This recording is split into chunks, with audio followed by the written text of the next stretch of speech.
falava também na tecnologia, na inovação, e eu perguntava-lhe se na indústria nacional do setor parece portanto, que recorrem mais à importação de, digamos, de infraestruturas físicas para a atividade. Estou a pensar, por exemplo, nas aulas, acho que são usadas na atividade.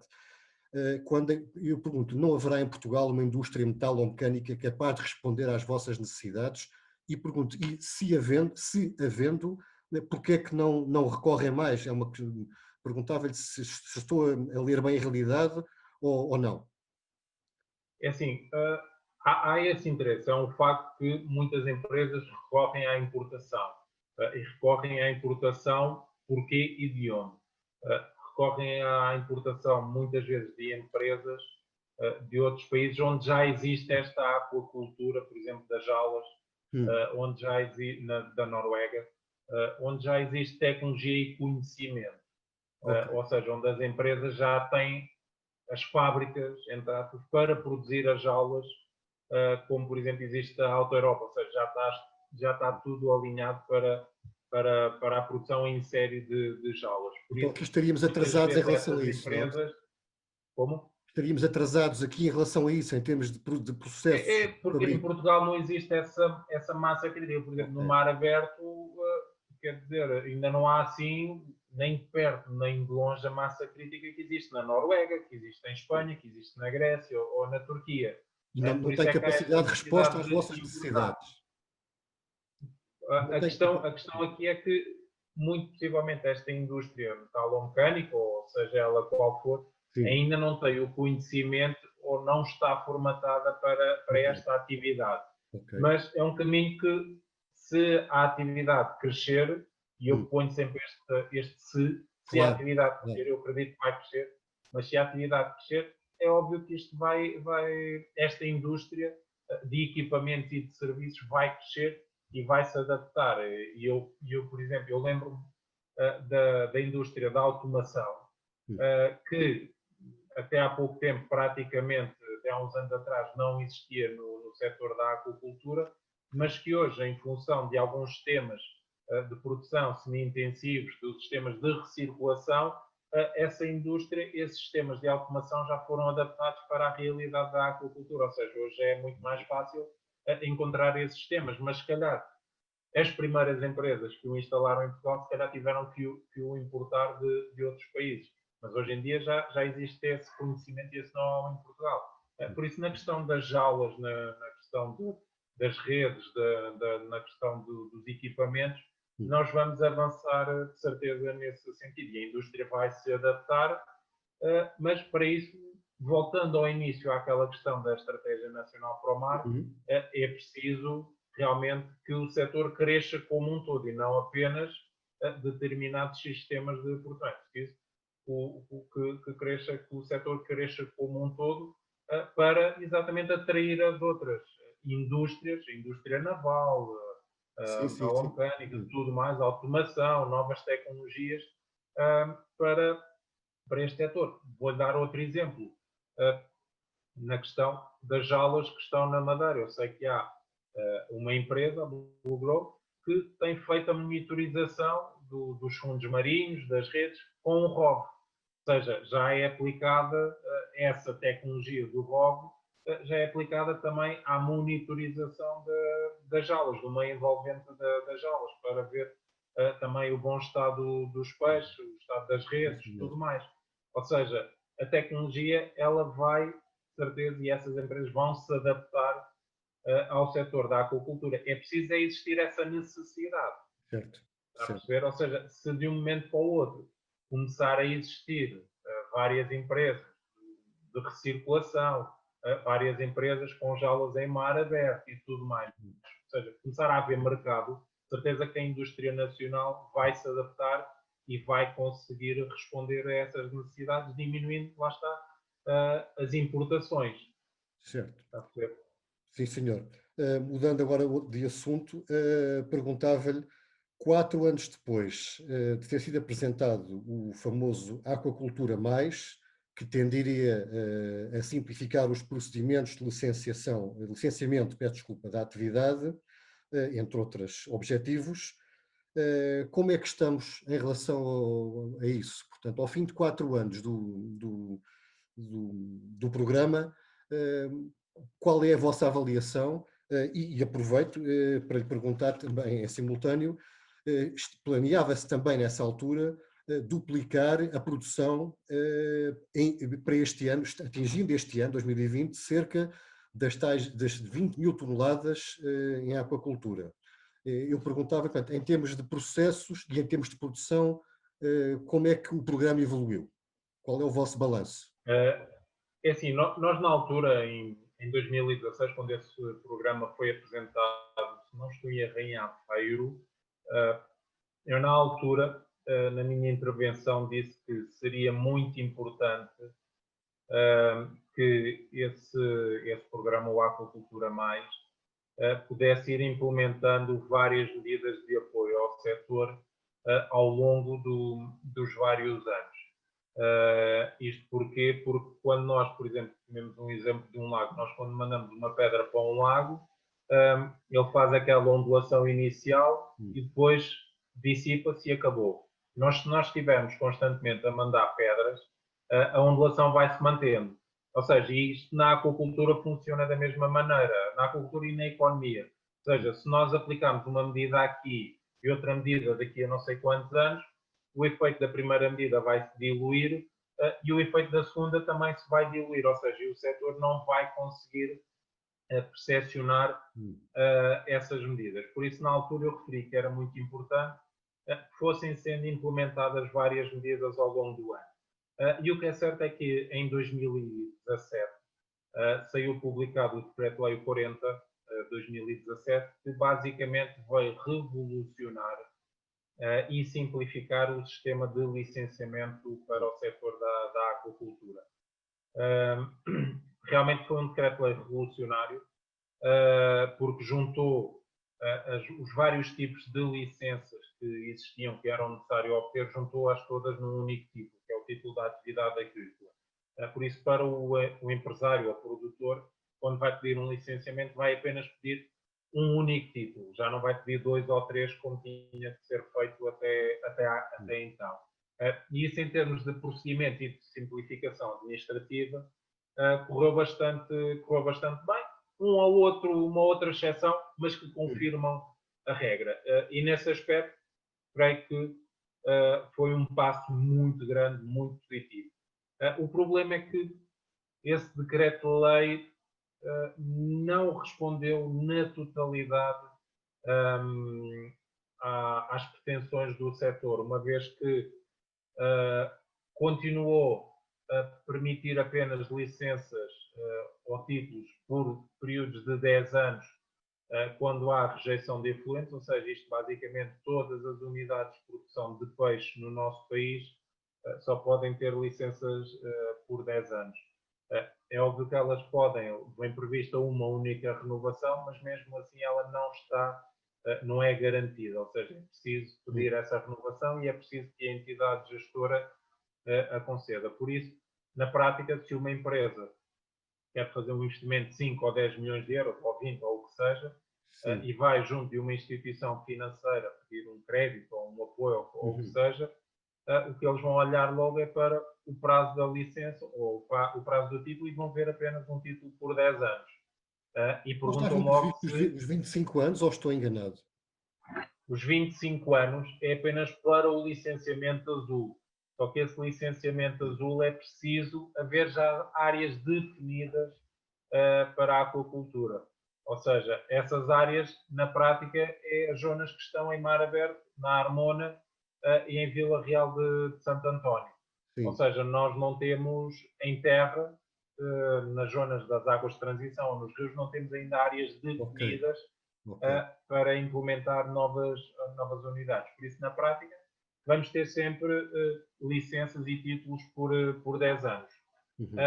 E o que eu estava a dizer é que essa empresa ou esse empresário vai junto a uma instituição financeira, eles veem os prazos por 10 anos e dizem logo, você tem aqui um investimento muito grande, estes 10 anos muito possivelmente nem sequer chegam para amortizar o investimento. Estou a ver. Ou seja, nem é para rentabilizar, nem é para porque amortizar. eu vou investir.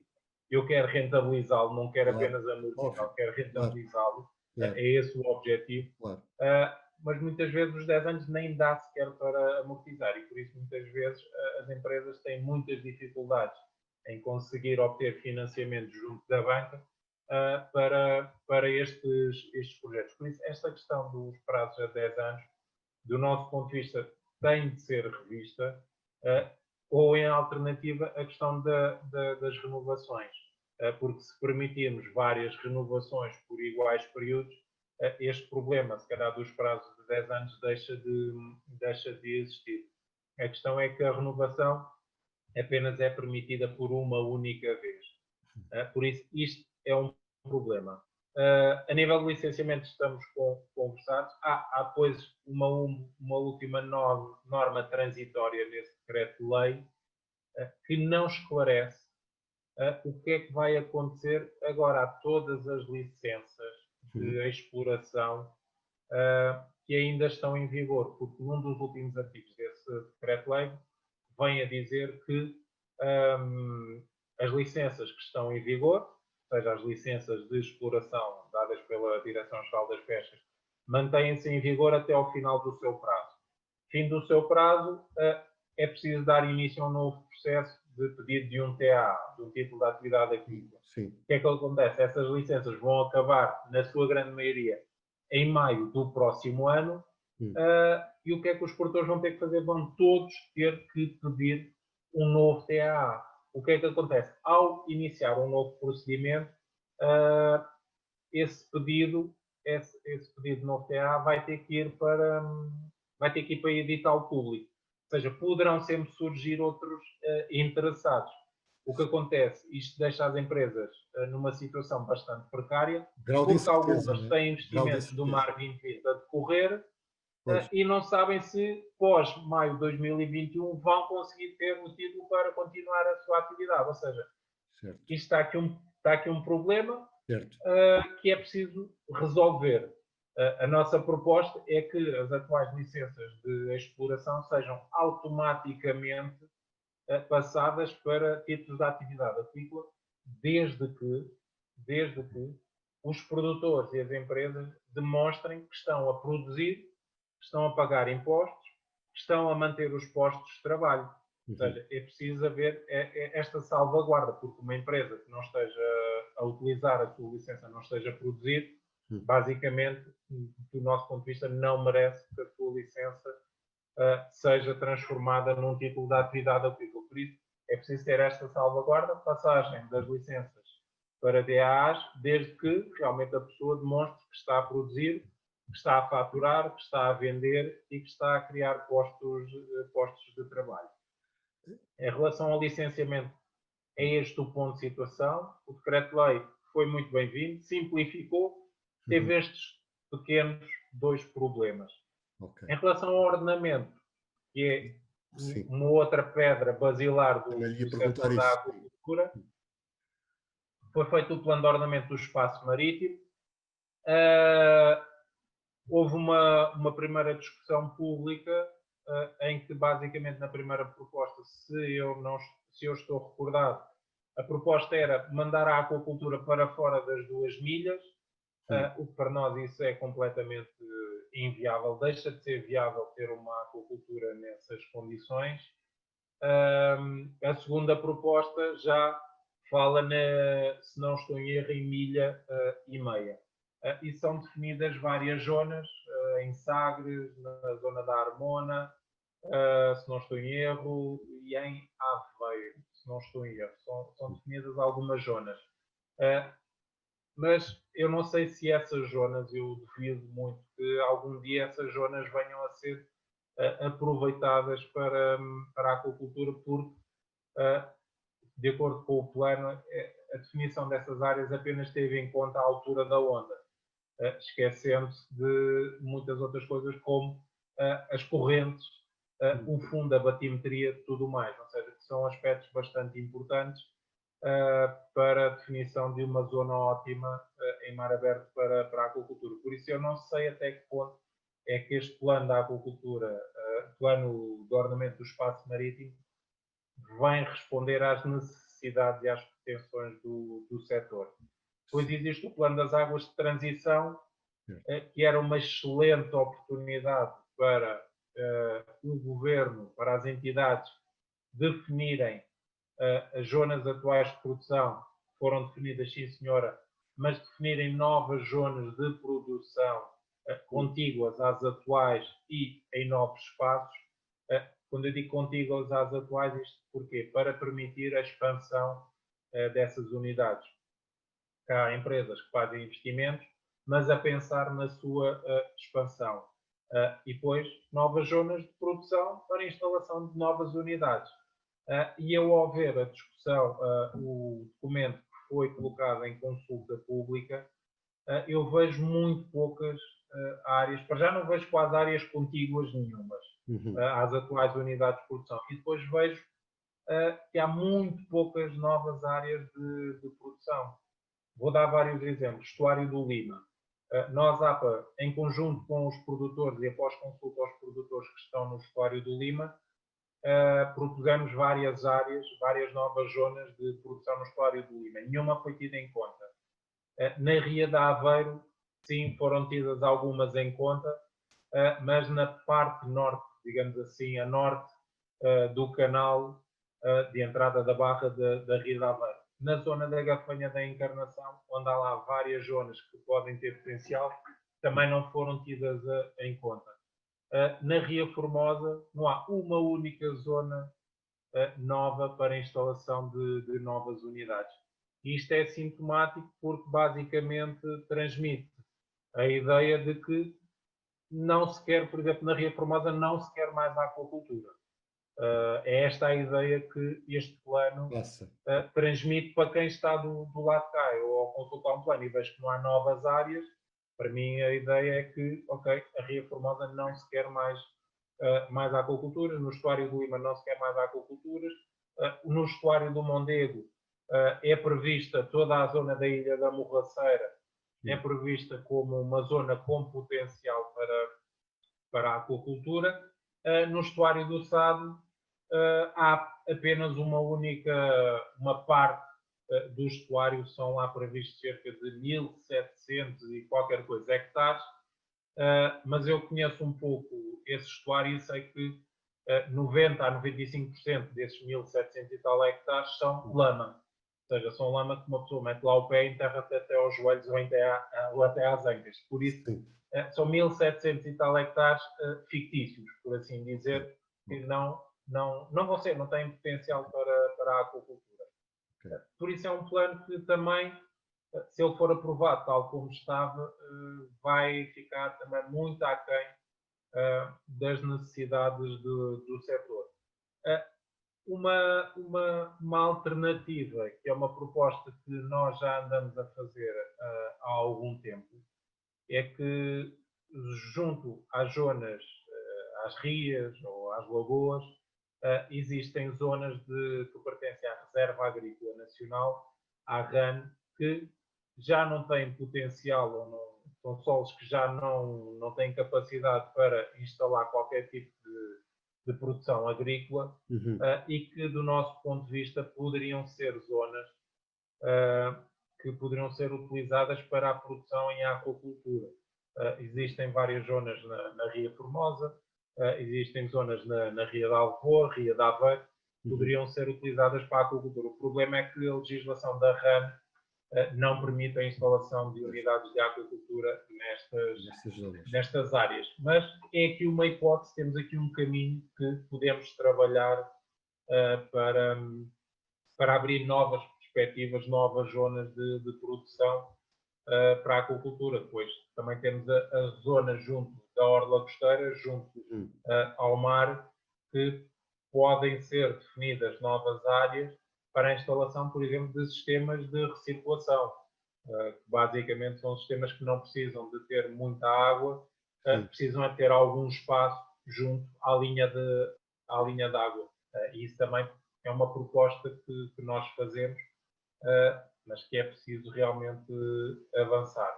Por isso, assim, o Aquacultura Mais, quando foi apresentado, abria grandes perspectivas, mas tal como eu disse no início, alguma coisa, muita coisa foi feita, mas ainda há muita Muito por coisa fazer. que também é preciso fazer para que realmente esse plano seja um sucesso. Olha, e cumpriu-se a tal meta da duplicação ou não? Essa Não, questão. não, não, não. Não. Então, em quanto é que Não, estamos? Na altura eram 10 deixe-me mil dar-lhe e os qualquer últimos coisa. dados disponíveis. De 2018 atingimos, não chegámos às 14 mil toneladas. Há 2 anos. Por isso, 2018. E hoje em dia, em 2020, Hoje em dia não devemos de andar muito longe das 15 mil. pronto, portanto, ficámos um bocadinho longe da Sim, aplicação. sim. Sim, senhor. Perguntava-lhe ainda uma coisa. Eu sei que ao longo do tempo tem havido alguma conflitualidade entre a aquacultura e a pesca por causa das zonas, do aproveitamento de certas zonas pela vossa atividade, que os pescadores reclamam como sendo zonas de pesca. Eu não sei se esse ambiente, se essa conflitualidade se mantém, se isso está pacificado, se foram casos pontuais. Como é que está a vossa relação com a pesca nesse contexto? É assim, a ideia que eu tenho é que todas as zonas do mar são boas zonas de pesca. Ok. Mesmo que não se pesque lá, são boas zonas de pesca. Porque eu realmente, aquilo que eu vejo é que quando há um projeto para o mar aberto, aquela zona de onde a instalação vai ser colocada é sempre uma excelente zona de pesca. Ok. Por isso essa conflitualidade já existe há vários anos É natural, não é? e eu Digo eu. penso que ela Ok. vai continuar a existir. Mas quero lembrar que isto não é só com a aquacultura, nem é só em Portugal. Esta conflitualidade existe em todo lado. Sim. Por exemplo, nós temos também alguns conflitos com a parte turística. Veja-se na Ilha da Madeira, há lá uma zona em que, se não, eu agora não me estou a lembrar qual é a zona, que é a zona mais ocidental da Ilha da Madeira, onde está Uhum. prevista a instalação de uma unidade de aquacultura e que está a levantar grandes protestos por parte dos habitantes, por parte do município local. Uhum. Eu penso que é a Ponta do Sol, se não estou em Uhum. erro, por causa do impacto visual. Ou seja, é apenas o impacto visual, ou seja, nem são tanto os pescadores, é mais o próprio município Certo, e os habitantes que, por exemplo, não querem ver lá as jaulas. Ou certo. seja, as jaulas vão criar postos de trabalho, vão trazer riqueza para a ilha, vão aumentar as exportações da própria ilha, mas as pessoas não querem ver lá pura e Uhum. simplesmente as jaulas, muitas delas por preconceito, outras porque têm uma ideia errada do que é a aquacultura, porque vêm alguns exemplos do que se passa no Chile, vêm alguns Uhum. exemplos do que se passa na Turquia, na Ásia, Uhum. e pensam que essa é a realidade que se passa na Europa e que se passa em Portugal, mas não é por isso. Uhum. Existe esse preconceito por parte, muitas vezes, das pessoas, existe essa conflitualidade não só com os pescadores, com o turismo, com a náutica de recreio Uhum. também. Sei que cá embaixo no Algarve, aqui uma unidade de mexilhão teve que deslocar um pouco a sua exploração por causa da saída de uma marina e porque aquela zona era uma zona excelente para fazer regatas. Ou seja, Uhum. esta conflitualidade existe com várias atividades, porque o mar e as zonas ribeirinhas são zonas muito apetecíveis. Certo. Por isso esta conflitualidade vai sempre existir. Por isso é que o ordenamento é essencial para este Responder setor, e para para resolver essas todas questões, não estas é? atividades. Isto não é só com a aquacultura. Eu ainda hoje li um artigo em que em França, por exemplo, os pescadores franceses estão a contestar a instalação de um parque eólico, pronto, porque é uma zona de pesca de onde o parque Certo. eólico vai Certo. ficar, é uma zona de Uhum. pesca muito boa. Ou seja, esta conflitualidade existe, não só em Portugal, existe em todo o lado, não é só com os pescadores, é com outras entidades e é também entre outras entidades e os pescadores. Ou seja, é uma conflitualidade que vai existir e por isso é que o ordenamento é muito essencial para tentarmos minimizar e mitigar estas conflitualidades. Sim, senhor. Olha, para finalizar, queria lhe perguntar se na sua opinião, ou tanto quanto é a sua percepção, se a aquacultura ou a produção da aquacultura se sente que já merece mais confiança dos consumidores. E pergunto isto pelo seguinte, porque em muitos casos, ao longo dos anos, não sei se a posição tem vindo a ser alterada, os consumidores desconfiavam dos produtos da aquacultura porque, digamos, consideravam uma produção artificial, digamos, a produção era alimentada com químicos, e, portanto, qual é, neste momento, e que se refletir depois no mercado, onde os consumidores preferiam produtos de outra origem que não da aquacultura. Eu pergunto, como é que essa percepção pública e a vossa percepção do que é a percepção pública também está hoje? Qual é a sua opinião sobre isso? É assim, Ou da associação, digamos assim. isso é um tema que dava Ou está para fazer uma ultrapassado, tese não de sei. mestrado, praticamente. Isso é um tema que dava para fazer uma tese de mestrado, porque é assim, eu penso que a percepção melhorou. Melhorou, mas ainda há um preconceito muito grande. Hum, Mas muitas vezes esse preconceito, como é que eu hei de dizer? As pessoas não têm muito bem a noção desse preconceito. E vou-lhe dar alguns exemplos. Hoje em dia, as pessoas não se questionam se o salmão é de mar ou se é de aquacultura. hum, Basicamente, as pessoas consomem o salmão e nem sequer se questionam. hum, Eu tive uma vez fui jantar com a minha esposa a Sesimbra, estávamos lá num restaurante e entrou um casal com os seus dois filhos, sentaram-se e perguntaram logo se o robalo era de mar ou era de viveiro. O empregado, isto era na altura, na semana entre o Natal e o Ano Novo, estava mau tempo, o empregado começou-se logo a engasgar, a dizer que o peixe do restaurante era fresco e tal, mas como estava mau tempo, não podiam sair para o mar, blá blá blá. E a senhora disse logo, ok, tudo bem, já percebi que o peixe é de viveiro, não vou querer, mas vou querer então traga-me uma posta de salmão para mim e para o meu marido. Ou seja, o salmão que hoje é consumido no nosso país e praticamente no mundo inteiro, 99,5% é da aquacultura.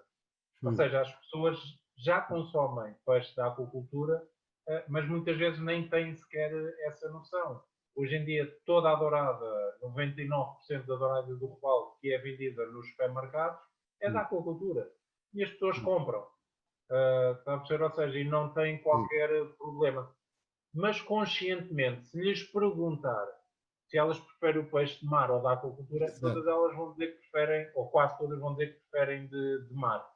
Muitas vezes os restaurantes compram o peixe às aquaculturas nacionais, Sim, que em termos de frescura e qualidade é muito superior àquele que é importado, e esses restaurantes vendem o peixe, as douradas, principalmente as douradas e os robalos, como sendo peixe de mar. E as pessoas comem e deliciam-se e gostam.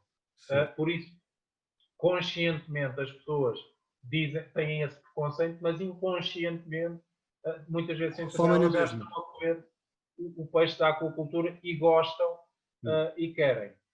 Por isso, quando elas comem as amêijoas, quando elas comem as ostras, os mexilhões, praticamente é tudo feito é tudo produzido em aquacultura. E estas questões infelizmente só se colocam no pescado, porque se nós formos para a carne, toda a carne que nós consumimos pois, é produzida, não é caçada. Ou seja, há se calhar sim, 0,5% que é sim, caçada. pois, O resto é tudo sim. produzido. Na agricultura é a mesma coisa. Ou seja, tudo o que nós comemos, fruta, vegetais, tudo é produzido. E as pessoas nem sequer colocam em questão se aquilo é selvagem ou não. Consomem e pronto. Uhum, Não têm essa percepção. No caso do peixe, no caso da aquacultura, como é uma atividade ainda relativamente recente, a agricultura já existe há 10 mil anos, a pecuária há milhares de anos, uhum, a aquacultura basicamente só começou na Europa e praticamente no mundo a existir a partir da década de 60, 70, principalmente da década de 80. Por isso é sim, uma atividade relativamente recente, que tem uma vantagem que aprendeu muito rapidamente com os erros que foram cometidos, por exemplo, na pecuária. Por isso, hoje em dia, a tal questão dos químicos e não sei o quê, a nível europeu isso já nem se coloca. Ou seja, as empresas a estratégia delas passa pela prevenção, passa pelo bem-estar animal, já nem se coloca essa questão dos químicos, dos antimicrobianos e tudo mais, já nem se coloca, até porque isso tem regras bastante definidas e bastante claras, quer a nível europeu, quer a nível nacional, que se por algum motivo alguma empresa incorre numa contraordenação, na prática essa empresa está condenada. Leva uma multa e muito possivelmente fecham-lhe as portas. E até com a questão da rastreabilidade, se acontecer alguma coisa ajusante, com a rastreabilidade consegue-se perceber de onde é que está a origem do problema. Por isso, hoje em dia, as empresas não correm esse risco, apostam na prevenção, apostam na vacinação dos peixes, ou seja, que é uma coisa que para nós, todos nós tomamos vacinas, é uma coisa perfeitamente natural, e as empresas estão a apostar na prevenção em vez de remediarem os problemas. Por isso, em termos de segurança alimentar, em termos de higiene e tudo mais, não há qualquer razão para existir este preconceito em relação aos produtos de aquacultura. Mas que ele, de uma maneira inconsciente, de uma maneira consciente, ele existe, mas as pessoas consomem peixe da aquacultura. Como eu referi, importamos 15 mil toneladas de salmão, importamos 15 ou 16 mil toneladas de dourado e qual, importamos mais umas quantidades, mais uns milhares de toneladas de camarão. Também muitas pessoas comem camarão a pensar que grande parte dele que é selvagem, mas grande parte dele é de aquacultura. Importamos os filetes de panga do Vietnã, importamos o salmão, ou seja, já importamos muitos produtos que são de aquacultura e que as pessoas consomem sem sequer se questionarem se é de mar ou é de aquacultura. Mas eu penso que a situação tem melhorado ao longo dos anos.